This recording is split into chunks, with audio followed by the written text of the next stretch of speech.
بسم الله الرحمن الرحیم.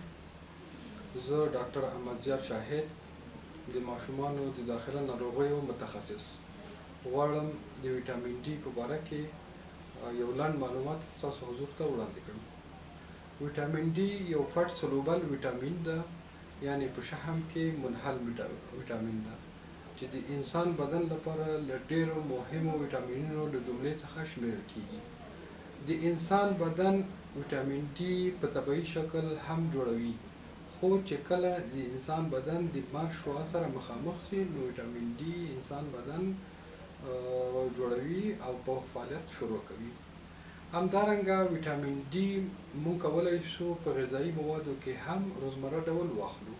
وروسته به زه دا ستاسو حضور ته وړاندې کړم چې کوم غذایي مواد په کافي اندازه ویټامین ډي لري. ویټامین ډي د هډوکو او غاښونو نشونورمال لپاره یو ډېر مهم ویټامین ده، او همدارنګه ویټامین ډي په موجودیت کې کلسیم او فاسفورس په ښه ډول جذبیږي چې دا دوه ډېر مهم عناصر دي. اوس غواړم د ویټامین ډي څو مهم فواید تاسو سره شریک کړم. په اول صورت کې ویټامین ډي په موجودیت کې کلسیم او فاسفورس لکه مخکې مې چې ذکر کړو دواړه ډېر ښه جذبیږي چې دا د هډوکو د نشونورمال لپاره یو دوه ډېر مهم عناصر دي. دوهم، ویټامین ډي په موجودیت کې د زړه امراضو چانس ډېر راکمیږي لکه هایپرټنشن او هارت فیلر.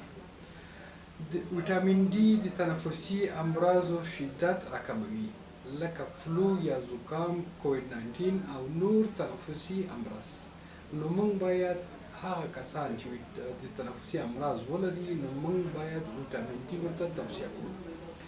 ویټامین ډي د معافیتي سیستم تقویه لپاره یو ډېر مهم ویټامین ده، لکه ټایپ 1 ډیابیټ، روماتویډ ارترایټس او آی بي اس. که هغه کسان چې دغه امراض ولري باید ویټامین ډي ضرور دوی باید واخلي. تحقیقاتو ښودلې ده چې ویټامین ډي د ډپریشن یا اضطراب یا خفګان شدت راکموي. نو موږ کولی شو هغه کسان چې ډپریشن یا اضطراب لري ویټامین ډي دوی ته توصیه وکړو. همدارنګه تحقیقاتو ښودلې ده چې په کافي اندازه ویټامین ډي اخیستل د وزن په کموالي کې ډېر مهم رول لري.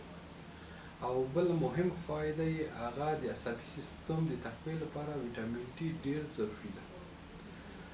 د ویټامین ډي ډیفیشنسي یا د ویټامین ډي کموالی په وجود کې کم اعراض او علائم منځته راځي. چې کله ویټامین ډي د انسان بدن کې کم سي نو د بدن دردونه، احساس د خستګي، د عضلاتو دردونه او ضعیفوالی، د هډوکو زر ماتېدل، د ویښتانو تویېدل، ډېر زر میکروبونو سره مواجه کېدل دا د ویټامین ډي د کمبود له کبله منځته راځي.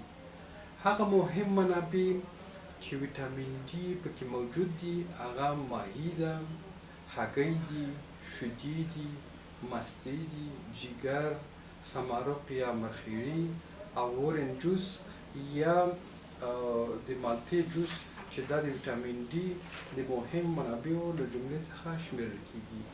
نو موږ تاسې چې د ویټامین ډي د کمبود سره مخامخ نسو باید روزمره تقریبا نیم ساعت باید موږ د مشروع نه استفاده وکړو، یعنی مشروع ته خپل بدن ښکاره کړو.